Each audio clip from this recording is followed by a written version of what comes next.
반갑다. 오랜만이야. 그런데 어딜 그렇게 급하게 가는 거야? 반갑다 친구야. 그런데 미안, 내가 지금 좀 급해서.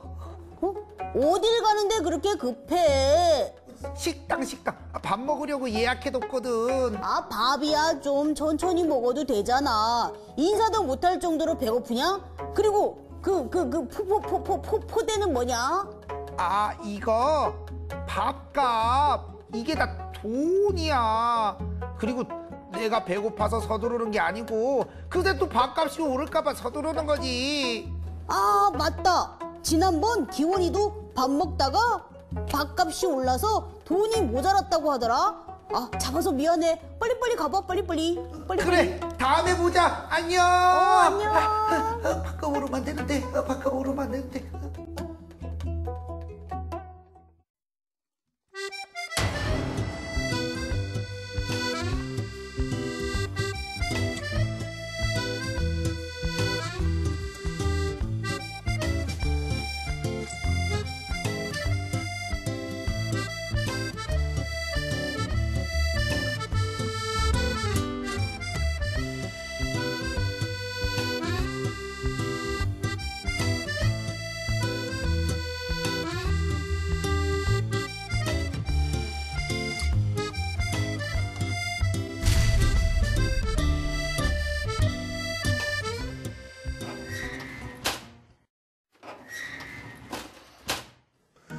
네, 시간여행 강원. 오늘은 사람들이 가장 좋아하는 거죠. 돈. 네? 일명 화폐. 네, 이것에 대해서 저희가 얘기를 나눠볼 텐데요. 오늘 얘기 함께 나눌 분입니다. 가톨릭 관동대학교 임호민 교수 함께 하셨습니다. 안녕하세요. 네, 안녕하세요. 가톨릭 관동대학교 임호민 교수입니다.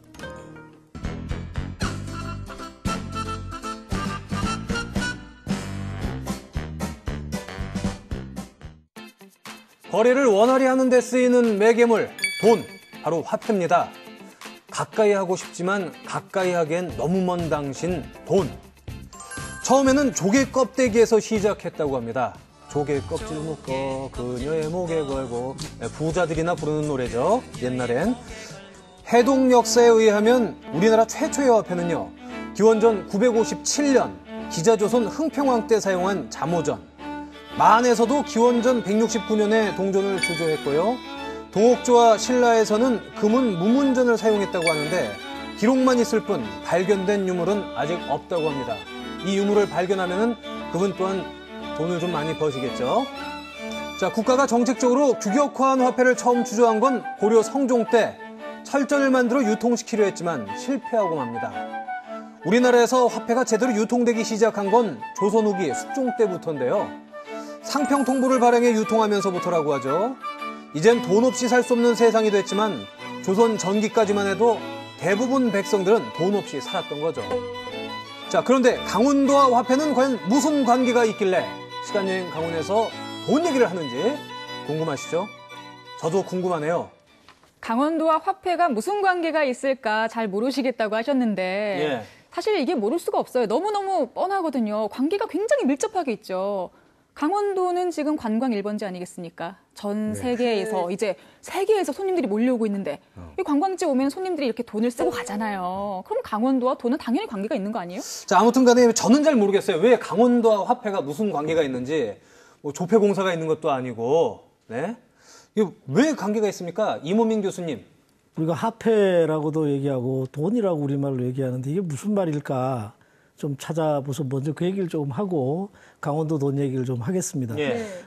이게 우리말로 한자로는 화폐라고 그러지만 이제 우리말로는 돈. 이게 한국은행에 따르면 하나는 돈이 돌고 돌아서 돈이라고 한다. 라고 하는 게 있고요. 돌고 돌아서 돈. 그래서 뭐 돈이 돌고 도는 거니까. 뭐. 돌다 하는데 왜 내 주위에는 안 모르겠어요. 그렇죠. 또 하나는 이건 뭐 아마 맞을 것 같습니다. 엽전 열량을 한돈이라고 그런답니다. 그래서 우리가 거기에서 돈이라는 말이 나왔을 거다라고 얘기하고요. 이 강원도 지역의 이 상평통보 또는 이 화폐와 관련해서 우리가 이 설악산 한계령에 있는 주정골을 주목할 수밖에 없는데요.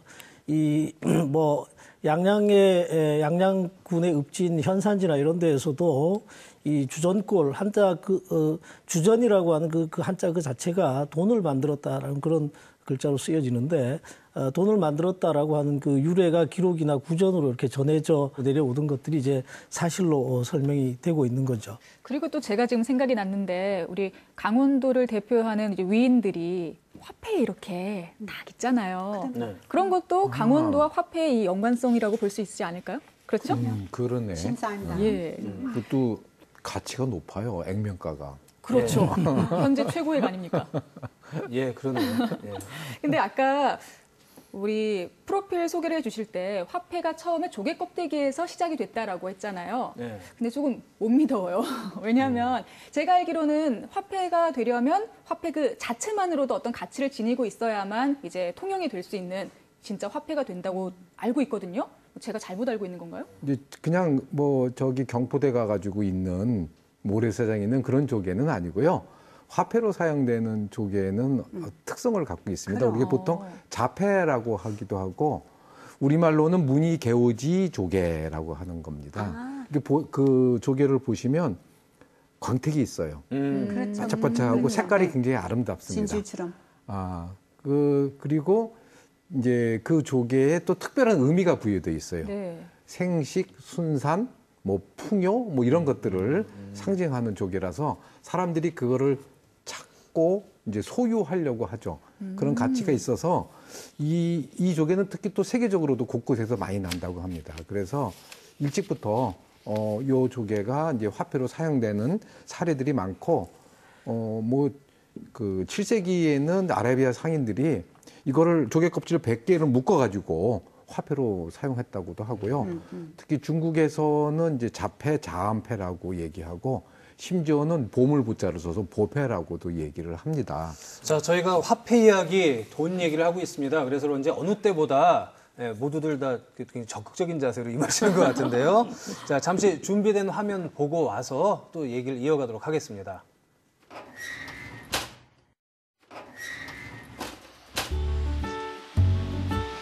이야, 풍경 좋다. 여러분, 여기가 어딘지 아세요? 바로 강원도 양양의 주전골입니다. 어우, 오색약수에서 조금 올라오니까 이런 풍경이 펼쳐져 있네요. 잔잔히 흐르는 물과 함께 원시의 숲과 기암계곡이 어우러지는 태고의 아름다움을 간직한 주전골. 계곡의 넓이가 넓고 양쪽 산봉우리가 높아서 설악산의 장대함이 느껴지는데요. 아우, 이곳 골짜기가 꽤 깊거든요. 뭔가 다른 이야기들이 있을 것 같아요. 오늘 저 책일동이가 주전골에서 이야기 보따리를 풀어보도록 하겠습니다. 안녕하세요, 선생님. 네, 안녕하세요. 주전골의 숨은 이야기를 전해주실 해설사 선생님. 선생님, 제가 여기가 주전골이라서 찾아왔거든요. 네. 그런데 주전이 뭐예요? 주전은 네. 예전에 주물, 엽전, 그래서 주물로 엽전을 만들었다. 그런 뜻에서 주전골입니다. 그러면은 여기 첩첩 산중인데 어떻게 주전을 만들었어요? 왜 주전골이죠? 이 계곡 안에 들어가게 되면요. 그 용소 폭포 앞에 시루떡바위라고 있는데 마치 엽전을 쌓은 것 같아. 그런 뜻에서 하나가 있고요. 또 하나 전설에 보게 되면 옛날 산적들이 이곳에서 엽전을 만들었다. 그런데 연유에 대해서 주전골이라고 합니다. 왜요? 양양에는 예전부터 철이 많이 났고요. 또 예전 이야기에 보게 되면 엽전을 만들 때는 동이라는 성분이 들어갑니다. 그때 보면 이 안에 깊은 사찰 속에 동종이나 동불상이나 이런 게 있기 때문에 동을 구하기 쉬웠던 것이죠. 그런데 말이죠. 2006년에 집중호우가 일어났을 때 여기서 상평통보가 발견됐다고 얘기를 들었습니다. 이것도 그러면 그 당시에 산적들이 만들었던 가짜 엽전이에요? 그때 정말 대단했죠. 그때도 저희도 이제 진짜 엽전이 발견된 줄 알고 했더니 나중에 밝혀진 것에 의하면 무속인들이 이렇게 바쳤던 아마 그 당시에 만들었던 엽전이었던 것 같은데 진짜 엽전이 발견됐다고 대단들 했죠. 아쉽지만 여기서는 그 엽전들을 볼 수 없어요? 네, 볼 수는 없고요. 다만 전설로 내려오던 엽전을 만들었다고 하는 동굴은 볼 수가 있습니다. 엽전을 만들던 동굴이요? 선생님, 여기에 산적들이 살았던 데인가요? 산적들은 원래 깊은 곳에 살잖아요. 그러니까 첩첩산중으로 더 들어가야 됩니다. 선생님, 근데 좀 같이 가요. 예. 이 첩첩산중으로 갑니다. 진짜 낙석주의. 나 안 갈래. 아이, 엄마! 축지법. 어머나 세상에, 동굴이 책일동 잡네 잡어. 다리 힘이 풀려버렸으니 이를 어째요? 먼저 가세요. 축지법을 써요, 축지법. 선생님, 여기 어떻게 올라가요? 옛날 도적들은 첩첩산중에 꼭꼭 숨어 있었던 곳이 바로 여기입니다. 조심해서 올라오세요. 저쪽으로 돌아서. 쉬운 길 있네요. 이렇게 고생 끝에 동굴에 도착했는데 뭐 보이지도 않는데요, 선생님? 이게 지난 2006년도 큰 이제 집중호우 왔을 때 이 앞에 있던 나무들이 다 쓰러지고 돌도 부서지고 해서 이게 동굴이 발견된 거예요. 지금은 어떻게 만들어요? 지금은 관광지로 이제 돼 있으니 그렇지만 예전에는 여기가 깊은 산중이었고 또 옆에 그 양양의 양주지 그 역사에 보게 되면 도적들이 어떤 형태를 하고 있었는가 하면 그 승려, 머리를 다 깎고 승려 모양으로 한 도적들이가 나와요. 그러니까 아마 그 당시에는 여기가 굉장히 깊은 산골이었고 또 옆에 물도 흐르고 이 주변에 사찰도 있었으니까 모든 개연성을 볼 때 주전골 엽전을 만들 그런 역사적인 사실이 전설로 내려왔던 것이 발견됐다. 우리 주민들은 그렇게 생각하고 있습니다. 산세가 험해서 산적들이 모여 살았고 그래서 엽전을 몰래 만들 수 있었던 곳 바로 설악산의 주전골이었네요. 설악산을 타고 내린 물줄기가 골짜기를 이룬 아름다운 계곡 주전골. 그 깊고 깊은 산자락엔 몰래 엽전을 만들던 산적들의 역사가 묻혀 있습니다.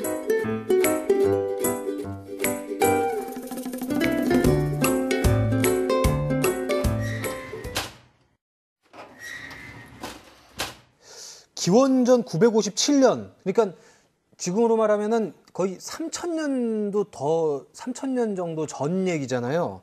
그때도 이제 화폐가 있었던 거잖아요. 그 기자조선에, 그쵸? 잠오전.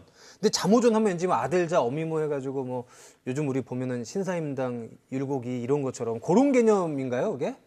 아니요, 이게 이 잘못 기록이 알아들은 이제 거죠? 해동 역사에 이제 그렇게 기록이 남아 있는데요. 실제 다른 기록으로 좀 확인하기가 좀 어렵습니다. 그래서 이게 잠오전이 자전, 모전을 합친 말인지 그냥 하나로 잠오전인지도 좀 불투명한 것이고 무엇보다 요 무렵에 사용됐음직한 그런 실물 화폐가 현재 남아 있지 않습니다. 그래서 우리 기록으로나 실물 화폐 그 실제적인 남아 있는 그런 이제 유물 상태를 볼 때 우리 이제 한국에서 화폐로 쓰여지는 화폐 기능을 했던 것으로 대표적인 것은 철정이라고 있습니다. 철정. 특히 이제 지금의 이제 그 가야 지역, 가야 지역의 변안이라고 하는 곳인데 이 변안 지역에 철광석 산지가 좋은 게 많아요. 그래서 그 철을 이제 생산해 가지고 당시 낙낙이나 외에 이렇게 철정을 수출했다 이렇게 했는데 이 철정은 이제 꼭 금괴처럼 이렇게 이제 철판을 길쭉하게 만듭니다. 재련을 해가지고 그걸 이제 사다가 녹여가지고 이제 필요한 도구를 만드는 건데 이게 이제 화폐 기능을 수행했던 것이고요. 보통 우리 한국 사회에서 고대나 이런 시기에는 그 실물 화폐로서 물물 교환하는 가장 대표적으로 쓰이는 게 옷감이죠. 포고 그다음에 이제 쌀.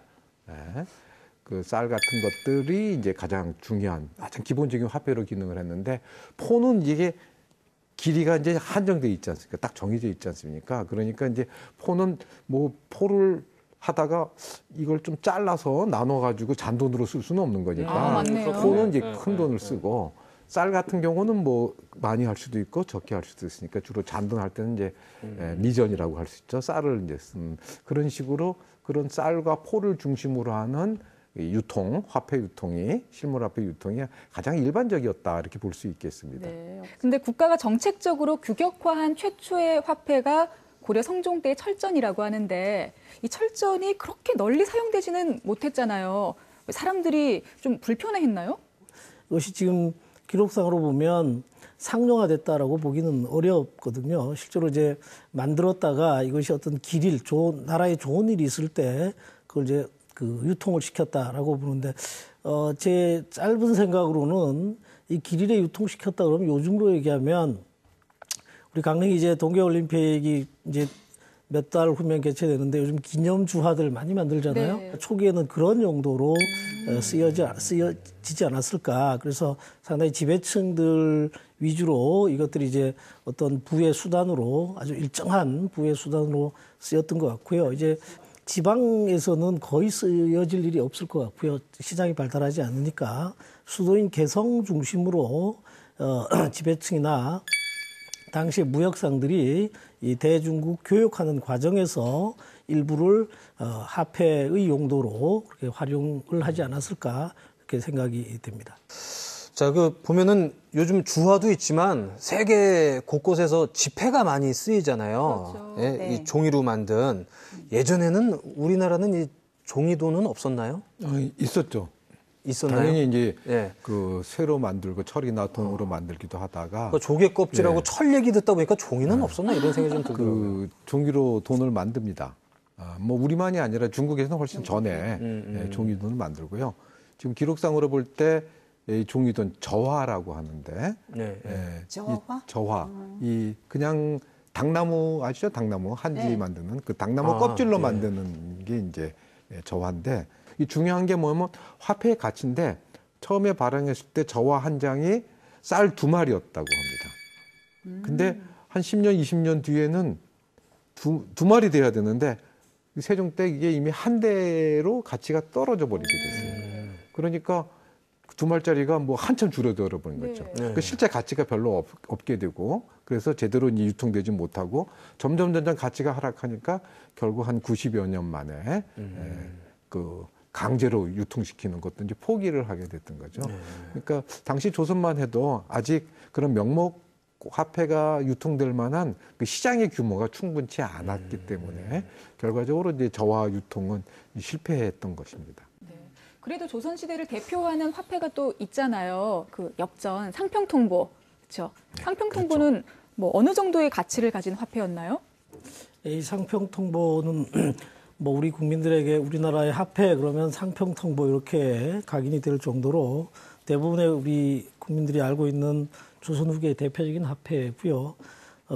또 상용화됐고 법제화됐던 그런 화폐라고 볼 수가 있습니다. 근데 우리가 숙종 때 이제 이 화폐가 본격적으로 사용되기 시작하는데, 근데 그것은 아마도 조선 후기 우리 사회가 이제 장시가 발달하고 또 상품 화폐 경제가 발달하고 임금 노동자들이 나오고 또 이러한 그 경제적인 변화에 맞추어서 이제 그 시장에서 현물로 거래한다는 건 쉽지 않은 일이죠.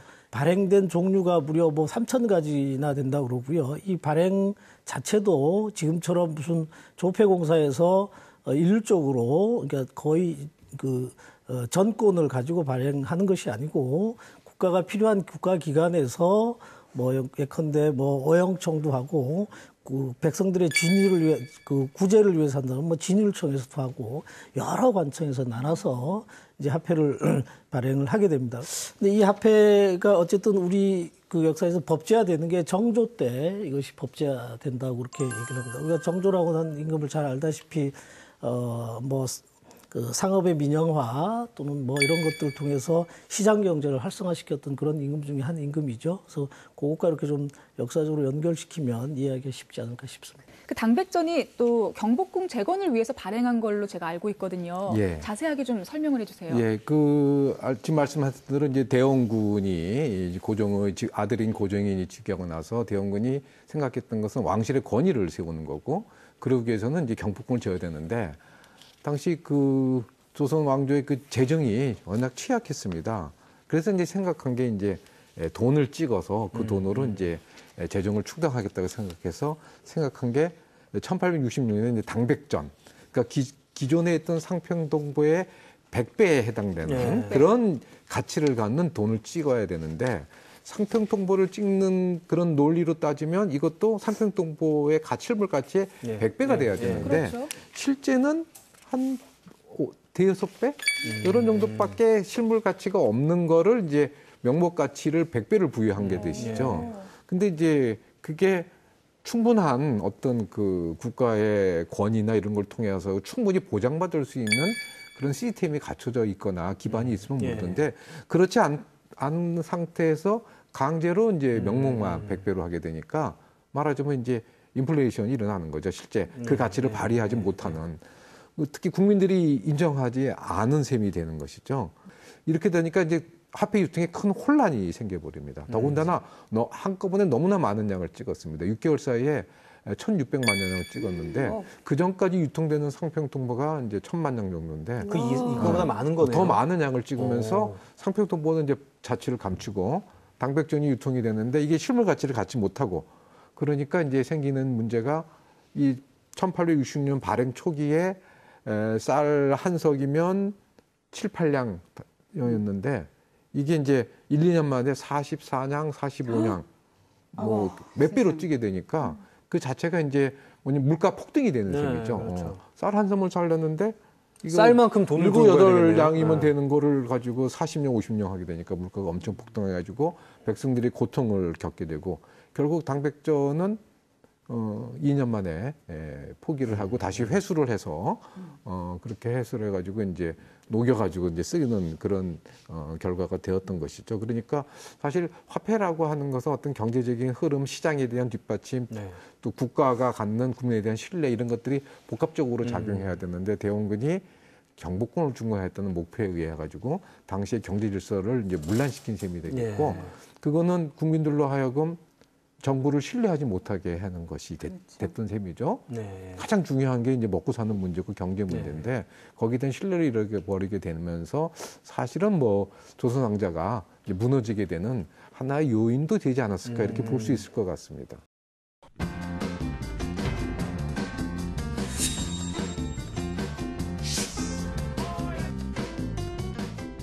오늘 우리가 화폐 얘기하고 있는데요.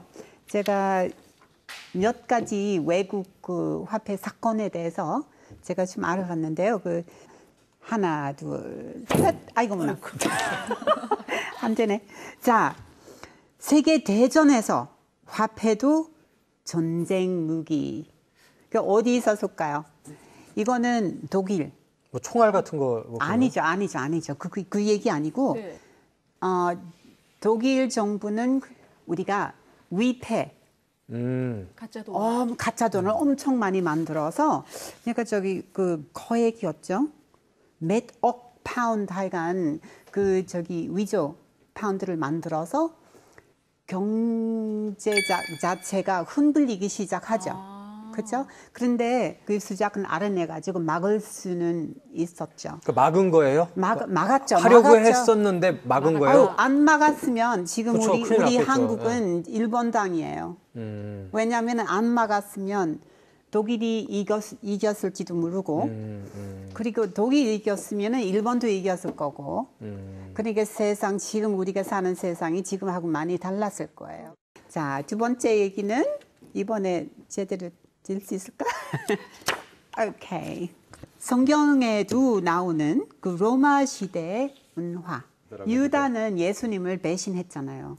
예수를 배신했는데 그 은화를 30개를 받았어요. 배신하는 값으로. 그 30개 받았는데 이거는 아우구스투스 그 얼굴이 새겨 있는 동전이었죠. 지금까지도 워낙 많아서 아직까지도요? 네, 왜냐하면은 로마 제국 생각해 보세요. 아프리카 북쪽, 중동, 유럽 북쪽까지 영국까지 그렇게 넓었는데 다 동전 쓰는 문화였잖아요. 그러면은 이게 발굴하다가 몇만 개 발견할 때도 있어요. 한 번에. 한 그 농사 지는 사람의 밭에서 한 3,500개 나왔어요. 묻어놨네. 은화가요, 누가 은화? 묻어놨어요. 네. 은화가? 네. 세상이 무서워지면서 이 돈을 우리 묻어놓자. 나중에 이제 다 와서 찾으면 되니까. 근데 뭐 무슨 일이 있었나 못 찾았나 봐요. 그 땅에서 나는 작물들은 은나노 기술로 또 이렇게 하는 거네요, 또. 그 원래 이렇게 화폐들을 좀 이렇게 땅 속에다가 나중에 쓰려고 네, 이제 묻어놨다가 네. 뭐 이래저래 잊어버리고 유언을 주인이 남겨야 바뀌고, 되는데. 주인도 바뀌고 네. 그러다가 이제 딴 사람이 얼결에 이제 네, 그렇죠. 횡재하는 예, 그렇죠. 이런 재미가 있죠. 이런 결국 거기서 땅을 이야기도 사놔야 나오고. 되겠네요. 결국 땅을 사놓고 파야 되겠네요. 네, 저희가 로마 시대 또 은화 얘기를 했는데 네. 다시 우리나라의 화폐 얘기로 돌아와야 될 것 같거든요. 준비한 화면 있으니까요. 화면 보시고 다시 얘기 나눠보도록 하겠습니다. 네.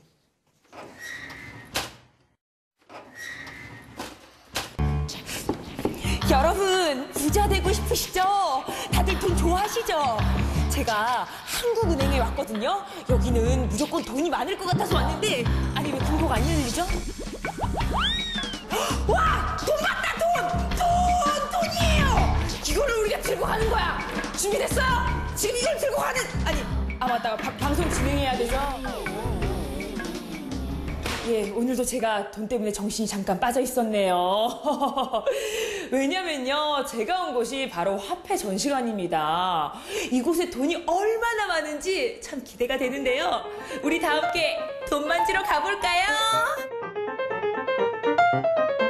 지난해 말 개관한 화폐 전시관. 돈이란 돈은 여기 다 모였는데요.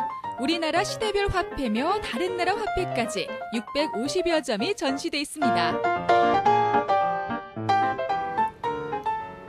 네, 이곳에는 별의별 화폐들이 다 있는데요. 화폐하면 또 강릉 아니겠습니까? 5,000원권에는 율곡 이희 선생님이 있고 또 5만원권에는 저랑 아주 심성이 비슷하신 신사임당 선생님께서 있고 어머 이제 뭐 좀 10만원권 나오면 우리 책일동이 들어가려나요? 5만원권에는 신사임당의 작품도 함께 새겨져 있는데요. 생전 그녀가 즐겨 그렸던 가지며 포도가 눈에 띕니다.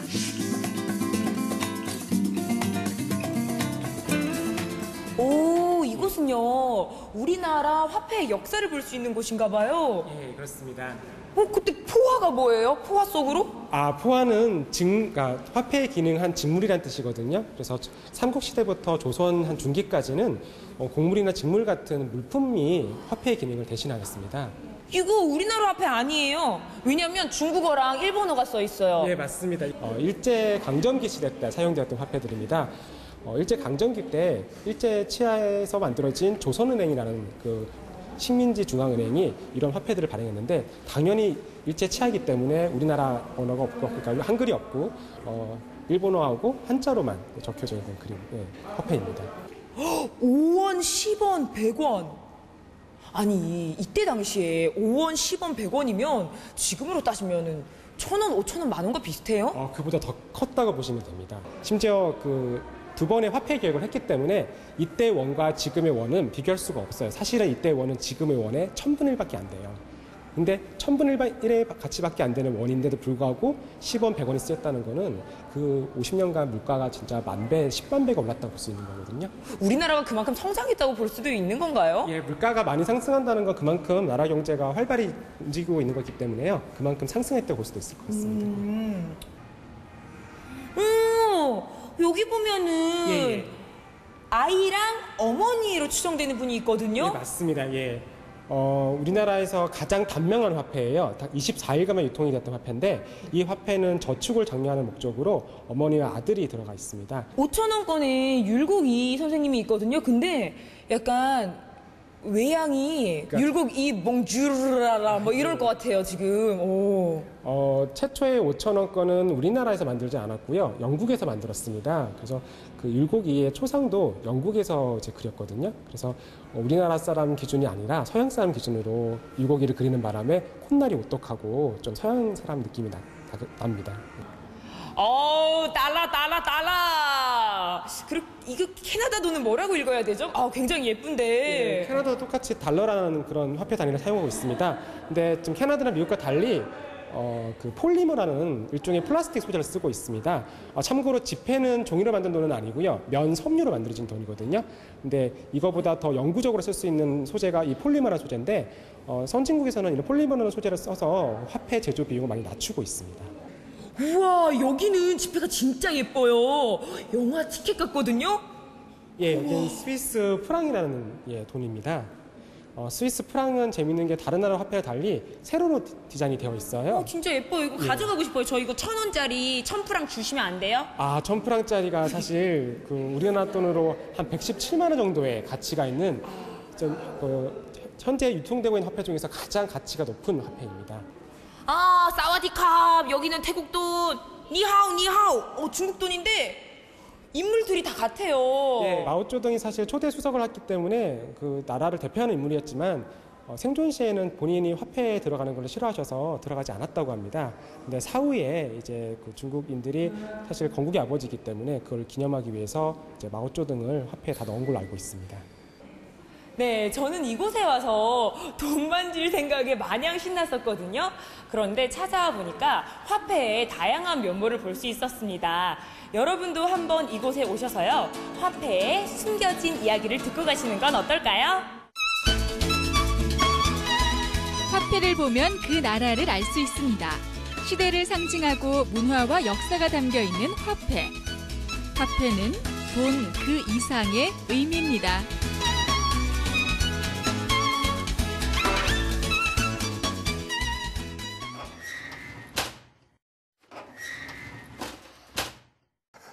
자, 지난 2009년이었죠. 5만 원권이 발행되기 전까지는 그 전에 이제 지폐는 거의 다 이시성을 가진 위인들의 그런 지폐였습니다. 그렇죠? 뭐 특별한 영향이 있을까요, 이게? 정말 그런지 한번 확인해 볼까요? 정말? 네. 100원이? 100원은 이순신 장군이죠. 장군. 그러면 500원은 그러네요. 500원은 학이고 네. 아니고 그건 이제 1,000원에 사람이 없고 1,000원이 이황. 세계 이황. 네. 이시네요. 이시네, 다. 5,000원권은 율곡 만 원권이 만 원이 세종대왕. 세종대왕. 세종대왕은 이시죠. 이도, 그렇구나. 맞네. 이시가 그다음에 많네요. 다 이시네. 예. 5만 원이 신사임당인데 네. 신사임당도 남편이 이시니까 이게 그래요. 유럽식으로 따지면 또 이시네요. 결혼해가지고 바꿨다고 하면 또 이시네. 이시네. 반이시네. 반이시. 500원짜리 학도 이시네 집 정원에 키우는 그 영물일 수도 있고. 그러고 보니까 정말 이시가 그렇게 됐네요. 이게 그러게요. 근데 뭐 의도가 있을 것 같지는 않네요. 네. 있을 것 같지는 않고요. 그러니까 화폐에 인물이 들어가는 것은 이제 그 로마 시대 그 지금 은하 말씀하셨죠? 거기도 보면 이제 황제의 얼굴이 들어가는 아마 네. 그 이후에 이제 전통으로 얼굴이 들어갔던 것 같아요. 우리 상평동부에는 이제 그런 게 없잖아요. 그러니까 이제 유럽식 전통에 의해 가지고 이제 들어갔고 그것은 아마 화폐에다 사람 위인들의 얼굴을 넣는 것은 이제 위인들의 권위, 뭐 존경심, 위인에 대한 존경심을 가지고 화폐에 대한 어떤 그 권위나 이런 것들을 이제 보장하려는 의도가 아닐까 이렇게 지금 짐작해 볼 수 있는데 지금 말씀을 듣다 보니까 재밌는 거는 이웃나라 같은 경우에는 근대사 인물들이 꽤 많아요. 일본이나 중국 보면 근대의 위인이라고 할 수 있는 인물들이 많은데 우리도 근대 위인들이 없지는 않을 텐데 어쨌든 현재까지는 조선시대 뭐 그 조선 고려 삼국시대도 없네요. 조선시대 인물들을 중심으로 이제 그렇게 배치가 되어 있네요. 그러다 보니까 또 우연히 이시인 듯하고 심사임당마저 반은 이시일 가능성이 있었던 것 같은데 제 기억에 그 전에 이제 심사임당 5만 원권하고 10만 원권 발행 논의가 있었어요. 화폐. 네. 그래서 어떤 인물들이 좋은가 해가지고 이제 여론조사를 했던 것 같고 그래서 5만 원권은 이제 심사임당을 꼽혔고 그 다음에 10만 원권은 백범 김구 선생이 꼽혔던 것으로 기억하고 있습니다. 우리도 뭐 사실 근대사에 우리가 존경할 만한 인물들을 화폐에 모시고 또 화폐를 통해서 우리가 역사 속의 가치들을 다시 한번 환기하는 것도 굉장히 중요한 일이 아닐까 이렇게 생각을 합니다. 그러게요. 신사임당, 율곡이 이렇게 모자가 화폐에 딱 등장을 한다는 건 모르겠어요. 저만 이렇게 자랑스러운지 모르겠는데. 아니, 자랑스럽죠. 그렇죠. 자랑스러울만 그럼요. 하죠. 이게 정상이죠? 아니, 대한민국 중에서 유일하게 강남. 그죠? 아니 세계에도 모자지간이 간 건 없을 것 같은데요. 제 생각에는. 그러면 더 대단하죠. 유럽에도 있는데. 없죠. 네. 이게 강릉에 있는 뭐 저희들에게도 굉장히 자랑스러운 일이고, 뭐 좁게는 그 집안 사람부터 자랑스럽고, 또 지역 사람에게도 자랑스럽고, 말씀하신 것처럼 또 모자가 둘이 두 분 다 합회의 그 인물로 들어갔다는 자체가 굉장히 그 의미가 있는 거죠. 그래서 뭐 어쨌든 이러한 것들을 통해서 우리 좁게는 강릉 지역이 뭐 국민들에게 또 합회는 우리 합회가 우리 국민들만 쓰는 것이 아니고 외국인들도 뭐 이 국내로 관광을 하면 들어와서 다 환전을 해서 다 화폐를 쓰고 우리가 뭐 달러에 1달러가 링컨인가요? 네. 1달러가 링컨인가요? 뭐 몰라요. 우리가 달러를 미국 돈에 대해서 몰라요. 죄송합니다. 그 생각할 수 있듯이 반대로 들어오면 이 지역 외국인들이 이 두 분 다 모자다. 또 여기가 강릉 출신들이다라고 하면 뭐 국내적으로 지역을 홍보할 수 있는 거고요. 또 한 가지는 이제 그것을 통해서 우리가 뭐 어린 아이서부터 돈 싫어하는 사람 없지 않습니까? 아마 네네. 이제 돌잡이에서부터 돈 좋아할 텐데 돈에서 그 두 인물을 볼 수 있다고 하는 그 자체가 뭐 우리의 역사를 공부하는 입장에서도 역사를 인식시키고 또 그렇죠.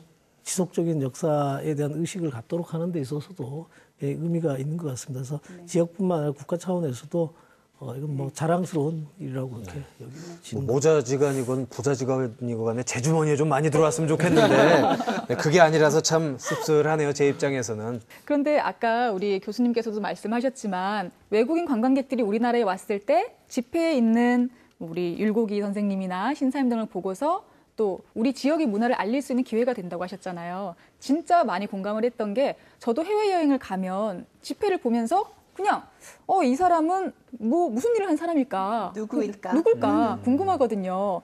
우리 최담희 교수님께서 그 외국에 나와 있는 그 화폐 인물들 중에서 좀 소개해 주실 만한 그런 분이 있을까요? 네, 있어요. 그 호주 원주민들은 그 호주 간 지가 한 6만 년 되거든요. 인도네시아 같은 데에서 내려와가지고 한 6만 년 됐는데요. 유럽인, 아시아인들이 호주 간 지가 한 250년? 그런데 그 호주 유일하게 그 호주 원주민 딱 한 분이 그 동전에 그 지폐에 나와 있거든요. 얼굴이. 저기 그 원주민 이름은요. 데이비드 유나이번입니다. 그분이 그 집회에 들어가는 이유는 서양화된 원주민이라서 집회에 들어간 거예요. 또 원주민들 입장에서는 별로 달갑지 않은 사람이네요. 그러니까 이분이 저기 원주민들이 봤을 때 위대한 사람을 선택해야지. 뭐 피아노 친다고 셰익스피어 다 외웠다고 뭐 대학교 나왔다고 해서 서양식으로 위대한 사람 아니라 그 나라 원주민끼리 자기들이 생각하는 그런 위대한 사람의 얼굴 당연히 올라갔어야지. 그리고 한 사람 아니라 두세 네 사람이 들어갔어야 된다고 생각해요.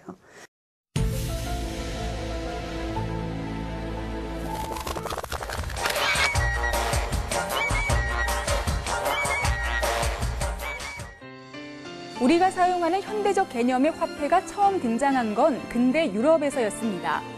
금과 향유를 찾아 대항을 누비던 대항해 시대. 권력을 갖춘 유럽의 귀족들은 무역으로 상당한 부를 쌓았고 대부분은 금으로 보관했다고 합니다. 당시 가장 안전하고 큰 금고를 갖추고 있던 사람들은 금 세공업자들이었는데요. 귀족들은 금 세공업자에게 금을 맡기고 보관증을 받았다고 해요. 그리고 큰 거래가 있을 때면 금 대신 보관증으로 거래를 했던 거죠. 그러니까 현대 화폐의 시작은 금 세공업자가 발행한 금 보관증이었습니다. 이 전통은 지금도 마찬가지인데요. 각국 정부에서 화폐를 발행하려면 그 가치만큼의 금을 국책은행 금고에 보관하거나 국채를 발행해야 합니다. 그런데 만약 정부가 신용을 잃어 국채의 가격이 떨어진다면 어떻게 될까요? 국채의 가치만큼 화폐의 가치도 떨어지지 않을까요? 실제로 지난 2000년대 말 아프리카의 짐바브웨에선 2억 %의 인플레이션이 발생했다고 합니다. 그러니까 몇 년 동안 화폐의 가치가 200만 분의 1로 떨어져 버린 거죠. 어떤 식당에선 식사 중에 밥값이 오르는 일도 있었다고 합니다. 우리가 편리하게 사용하고 있는 화폐, 더 소중하게 느껴지지 않나요? 지금까지 김서영의 엑슨파일이었습니다.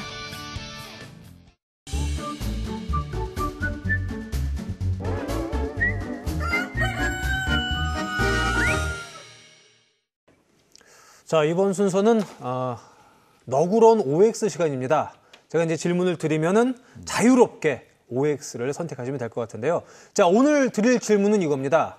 개도 돈만 있으면 멍첨지다라는 말이 있거든요. 속담에. 그러니까 천한 사람도 돈이 있으면은 좀 귀하게 대접받는다 이런 얘기인데요. 이 말이 맞다 하면은 O, 아니다. 사람 나고 돈 나지 어떻게 돈 나고 사람 나냐? 그러면 X입니다. 그러니까 돈이 최고다, 돈이 갑이다 하면 O, 아니다. 사람이 먼저다 하면 X입니다. 자, 들어올까요? 하나, 둘, 셋.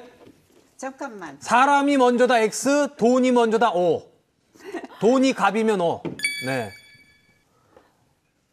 아, 그럼 먼저 우리 최다미 교수님 왜 X를?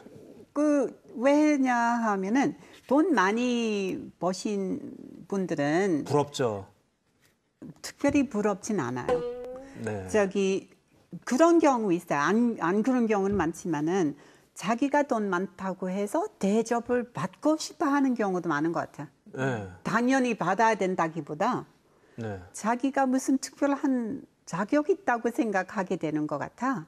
네. 네. 네, 그래서 우리가 강한 사람 앞에 강해지고 약한 사람 앞에 약해져야 된다고 생각해요. 어렵죠, 그게. 안 어려워요. 우리 주로 사람들이 왜 강한 사람 앞에서 약해지고 약한 사람 앞에서 강한다는 얘기 있잖아요. 왜? 네, 저는 네. 그 반대로 생각해요. 약한 사람이 있으면 우리도 약해지면서 그 사람 도와줘야 되고 네, 네. 강한 사람 앞에서 우리도 강하게 나와야 돼. 알겠습니다. 제 사고방식이에요. 알겠습니다. 그러면 이번에는 교수님. 예. 저는 오를 들었는데요. 이 속담으로 보면 돈보다는 사람이 당연히 귀하죠. 귀한데 아마 저는 속담을 조금 다르게 해석을 해서 돈을 잘 절제하면서 관리하고 쓸 줄 아는, 또 한편으로 이게 흥청망청 이런 현상을 설명하는 속담일 수도 있다라고 생각이 돼서 반대로 다시 말씀드리지만 사람이 중요하긴 하지만 돈을 잘 절제해서 관리하고 쓸 줄 아는 것, 이런 교훈적인 의미로는 이 속담이 맞다라고 해서 저는 오를 들었습니다. 교수님 말씀 드리니까 또 저 혼자 속물이네요. 아니, 김세영 아나운서도 아까 O 아니었어요? 아니에요, X예요. X였어요? 예. 제가 잘못 봤네요. 왜 X죠? 근데 네. 저도 교수님하고 비슷한 생각인데 지금 답안지만 다른 거예요. 돈을 많이 벌었기 때문에, 돈이 많기 때문에 대접을 해주는 게 아니라 그 돈을 잘 쓰는 사람이 대접을 받아야 한다고 생각하거든요. 근데 결국 돈을 잘 쓰는 것은 사람 자체잖아요. 돈이 돈을 쓰는 게 아니라. 잘 베푸는 사람. 그럼요. 그렇기 때문에 박수. 돈을 잘 쓰는 것은 결국은 사람이기 때문에 사람이 결국은 중요하다. 그렇게 생각을 해요. 네. 그 친구 중에 보면 그게 좀 막 맛있는 거 사주고 이렇게 선물해주고 그런 사람 보잖아요. 그럼 저도 모르게 존댓말이 나가더라고요. 형 이러면서. 저 사람 아니면은 제가 이 음식을 언제 먹어보고 또 언제 이런 걸 받아보겠어요. 어쨌든 제가 속물이네요. 네, 얼굴이 화끈거려요. 아니에요. 그게 자연스러운 반응이에요. 예, 교수님은 예, 지금 O나 X나 다 똑같다고 생각해요. 지금 예, 말씀하시는 것들은 다 사람이 먼저고 돈은 나중인데 또 현실적으로 돈이 갖는 가치도 굉장히 중요하다는 말씀이죠. 저도 똑같습니다. 이제 현실적으로 이 돈이 굉장히 중요한 비중을 갖고 또 어떻게 보면 우리 사회는 점점 돈 중심으로 가는 면도 있어요. 그렇죠. 그럴 때일수록 그건 아니다. 그래서는 안 된다라는 걸 끊임없이 환기시키고 되뇌어야 된다. 그런 의미에서 X를 선택했습니다. 그러니까 마음속은 O인데 하지만 맞는 건 X니까 X로 가야 된다. 현실은 O인데 우리가 지향하는 건 X다. 그렇죠. 뭐 이런 뜻이죠. 그럼 저 혼자 솔직한 사람인 건가요? 네, 알겠습니다. 자, 그럼 마지막으로 임기환 교수님께서 오늘 저희가 나눈 얘기 있잖아요. 화폐에 대한 얘기. 화폐는 네모다. 정리를 좀 해주시죠. 예, 화폐는 천지, 하늘과 땅이다. 전부라는 거 아니에요? 예. 지금 우리 상평통보 얘기했잖아요. 네. 상평통보가 보면 동그랗고 가운데 네모나게 돼 있잖아요. 네. 우리 동아시아권에서 우주를 어떻게 설명하냐면 천원 지방이다. 하늘은 둥글고 땅은 네모지다. 그래서 옛 선인들이 상평 동포에는 우주가 있는 것이다. 하늘과 땅이 있다라고 말씀하셨어요. 그거는 이제 말씀하셨던 대로 이 돈이 중심이 되고 돈을 섬겨라. 요새처럼 돈이 이 마치 종교 신앙의 수준까지 그렇죠. 올라가지고 예, 돈을 예, 숭배하는 수준인데 그게 아니라 돈 속에는 우주의 원리가 있으니까 돈을 함부로 쓰지 말고 그 우주의 원리를 생각하면서 써라. 예, 예. 이런 이제 뜻으로 이렇게 이제 만들었다. 이렇게 이제 얘기할 수가 있습니다. 그래서 화폐는 천지다라는 것은 이 우주의 원리가 담겨 있는 화폐니까 함부로 하지 말고 그 원리에 맞게 그렇게 사용해야 된다는 뜻으로 그렇게 규정해 봤습니다. 멋있게 마무리하셨어요. 그래서 멋있게 말씀을 해주셨네요. 네. 그 옛 속담에 그런 것도 있잖아요. 황금보기를 돌같이 하라. 예. 이상하게 돌을 모으고 싶더라고요. 수석을 모으는 게 취미인 것처럼. 지폐보기를 종이로 봐라. 이런 얘기가 아, 종이가 왜 이렇게 갑자기 좋아졌는지. 자, 시간여행 강원 오늘은 저희가 화폐에 대해서 얘기 나눠봤습니다. 저희는 다음 주에 더 유익한 얘기로 여러분과 함께 하도록 하겠습니다. 함께 해주신 여러분 고맙습니다.